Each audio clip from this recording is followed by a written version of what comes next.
Lah, si tiba-tiba udah Mark III aja nih si X-T30. Yes, ini adalah Fujifilm X-T30 Mark III. Dan buat upgrade-nya dibandingin pendahulunya, lumayan juga.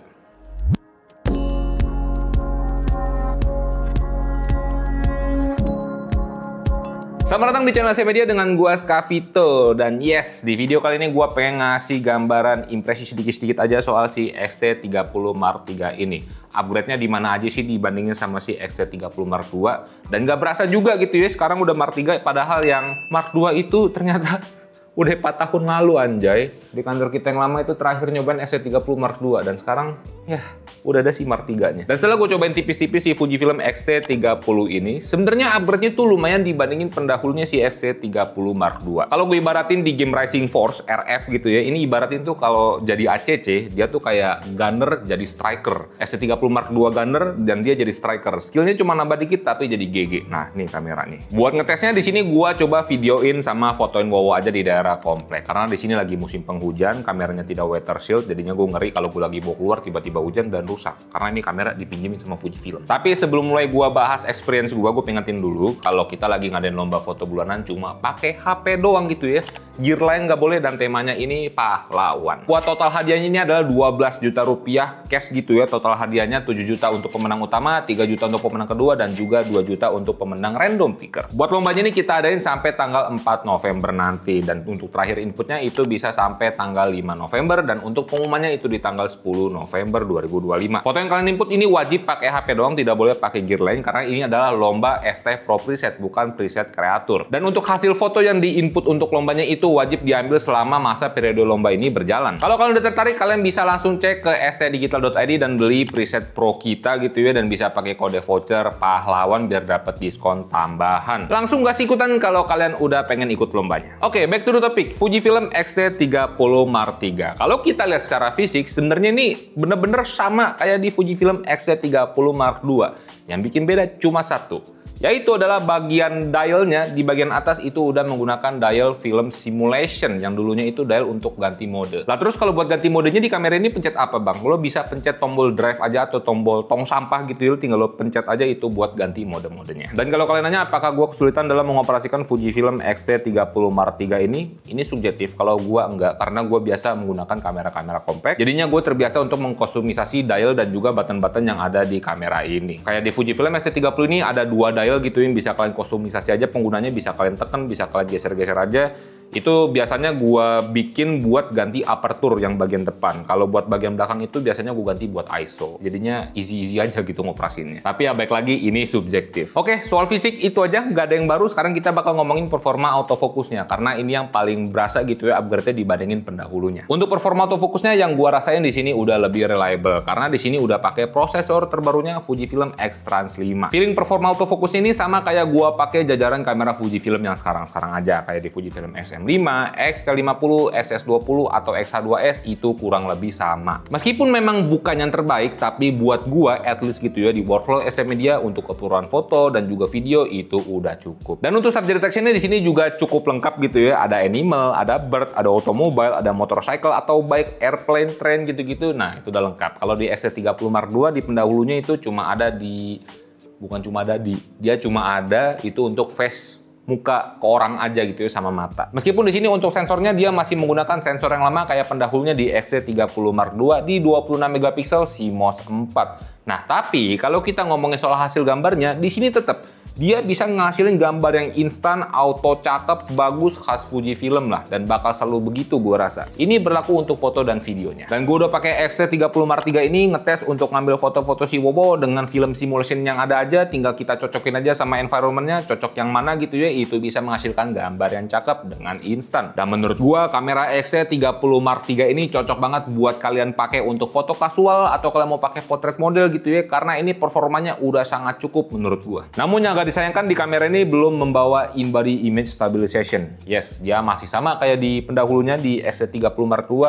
dia tidak ada IBIS-nya. Yang padahal kalau dia bawa IBIS, gue yakin bakal kepake banget gitu ya, baik foto dan juga videonya. Nah, untuk berfoto dengan mechanical shutter dia di 8 frame per second. Dengan electronic shutternya dia bisa sampai di 30 frame per second dengan extra crop. Tapi karena dia udah menggunakan prosesor baru, dia ada efisiensi daya, yang dimana di sini dia bisa ngejepret sampai total itu 425 frame. Sementara kalau di X-T30 Mark II itu di 390 frames doang, kalau tidak salah. Dan ya, kalau untuk di fotonya udah nggak ada lagi, format RAW otomatis ada. Kalau misalnya kita ngomongin videonya, ini baru lumayan signifikan upgrade-nya dibandingin pendahulunya. Meskipun tidak ada inovasi yang baru dari Fujifilm di kamera ini. Karena di sini udah menggunakan prosesor terbarunya Fujifilm di X-Trans 5 gitu ya. Jadinya di sini udah bisa 6.2K open gate di 30p. Lumayan banget buat kalian yang nggak pengen kerjain satu konten gitu ya, 2 kali tag normal sama vertikal gitu ya. Dengan open gate ini kalian bisa rekam sekali aja dan kalian bisa cropping ke vertikal, atau kalian mau pakai horizontalnya aja itu aman. Resolusinya masih the best. Kalau kalian nanya gimana soal untuk limit recordingnya, gua tidak nemu, jujur aja. Gua sempat ngecek ke webnya dulu si X-T30 Mark III ini untuk berapa lama dia limit recordingnya, itu dia tidak tertulis. Yang tertulis cuma gimana penggunaan baterainya kalau kalian pakai untuk bikin movie gitu ya, kalian pakai untuk ngerekam. Yang dimana kalau kalian di sini pakai 6,2K-nya di open gate-nya itu approx bisa sampai 65 menit. Kalau kalian pakai di 4K-nya di 60p itu bisa sampai 50 menit. Otomatis kalau kalian pakai di 4K 30p-nya itu bisa jauh lebih lama. Jadinya kalian bisa ngerekam sampai baterai Fujifilm X-T30 Mark III ini habis atau sampai dia overheat. Nah, ngomongin perihal overheat, di sini gua ngetesnya di dalam ruangan, yang dimana gua ngetes pertama itu pakai 6.2K open gate-nya. Untuk settingan temperaturnya di sini gua bikin high, dan ketika gua pakai 6.2K open gate-nya, logo temperatur ini muncul di menit ke-8. Di menit ke-10 dia merah, dan di menit ke-13 kameranya mati. Kemudian gue diemin dulu sampai adem dan gua mulai lagi ngerekam 4K 30p-nya menggunakan X-T30 Mark III ini. Dan dengan menggunakan format rekaman di 4K 30p, dia bisa continue record sampai menit 22, itu tidak ada notif overheat sama sekali. Nyentuh ke 30 atau 31 seingat gua, itu notif overheat kuningnya nongol, dan menit 33 overheatnya merah. Dan setelah itu baterainya habis. Nah, berarti kalau tadi soal baterai, gua ngetes itu dari baterai full saat mengetes 6,2K open gate-nya sama 4K 30p-nya itu bisa tahan di kurang lebih 1 jam lah.